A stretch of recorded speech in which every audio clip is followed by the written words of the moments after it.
Hi there, this is Andy Drasdick Jr.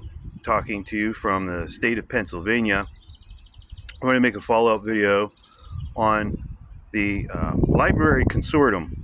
There's a lot of different libraries that are involved with the usage of the public relations of many financial um, management, that corporate finance and the construction of the rights of a company involve capital formation. A lot of the concerns of the library consortium involves what kind of information the library is maintaining.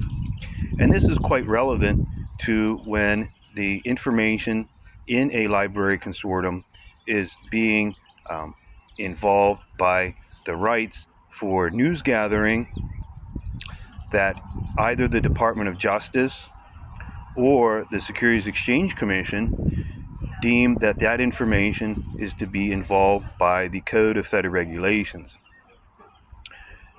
Some concerns of the library consortium involve private libraries and the use of special collections. Some special collections have information that are purely sociological in nature, that deal with ethnic minorities and their rights by customary practices. Some special library collections have the artifacts that are actually physical anthropology. Take, for example, Alcoa aluminum, the history of aluminum making, and the Bureau of Engraving of the United States, where the coinage that is struck for the United States monetary policy involves acts of the U.S. Congress and the private libraries that those artifacts for the record keeping have some reasonable sense involving the usage of the private libraries and who would be allowed to access them. Some libraries that are considered private libraries are involved by filmmaking. Harvard University, some famous filmmakers historically that supported those libraries. Orson Welles, very fundamental person involving the capital formation and production management in filmmaking, where that type of special collection and library system in Harvard University's filmmaking archives would be researched for cinematography. Private libraries that are special collections involving the rights of the government, where special permission must be granted. There are certain libraries that are involved by police science, the federal property that's maintained under the United States in the jurisdiction and geographical sense of the United States, that those private libraries would be given restriction that you must have a law enforcement credential to access those libraries to do that work because of the sensitive nature involving the Department of Justice cooperation with the Department of Defense. I know that from some personal experience in my own litigation with the Australian Defense College and the U.S. Army War College here in Pennsylvania. Despite being a generally discharged member of the Pennsylvania National Guard, I was not permitted access to the library collection of the U.S. Army War College or entry into the Australian Defense College because it requires a special permission to access those libraries while pursuing education. So a little bit more maybe about the background of myself. When I graduated from the state school in Pennsylvania, the university system has a sharing agreement with libraries.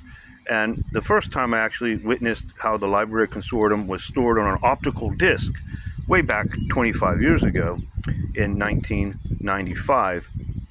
Falk Medical Library, which is in the University of Pittsburgh, and Langley Library, which is part of the University of Pittsburgh separately.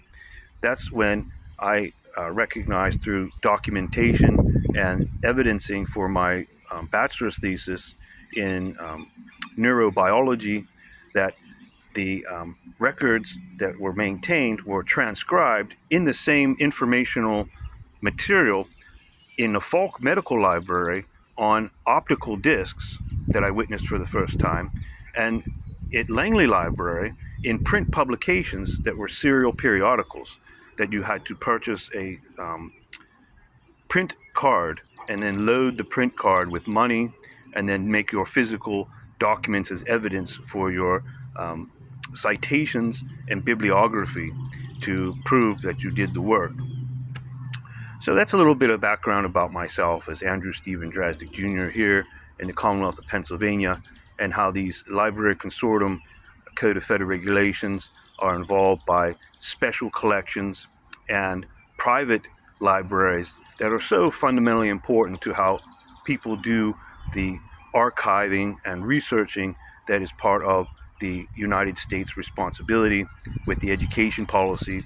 And it's sometimes labor relations where the industrial relations need to have that additional information for why the capital formation and the management of a asset is involved historically, because a great many registrant issuers historically go back to the Securities Act of 1933 and 1934 that the United States established under the U.S. Constitution, and how industrial relations are involved by those facts that are a part of fact finding for registrant issuers.